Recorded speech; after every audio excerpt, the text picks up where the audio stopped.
An RSS Reader is an app that collects updates from your favorite websites, blogs, and podcasts into one centralized feed. It allows you to access content without algorithms dictating what you see, putting you in charge of your own feed. The history of RSS dates back to the late 1990s. It flourished in the 2000s, faced a decline after the closure of Google Reader in 2013, but has since emerged as the vital, invisible backbone of the modern open web and podcasting.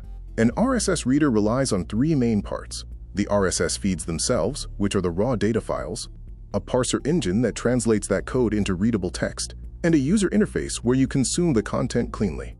In the real world, RSS readers help users bypass social media algorithms, track industry trends, distribute podcast episodes, and boost overall productivity by consolidating updates from various sources into a single dashboard. Looking ahead, RSS is experiencing a resurgence as users seek alternatives to algorithm-driven feeds. The future promises AI-integrated readers capable of summarizing content, ensuring you maintain total control over your information consumption.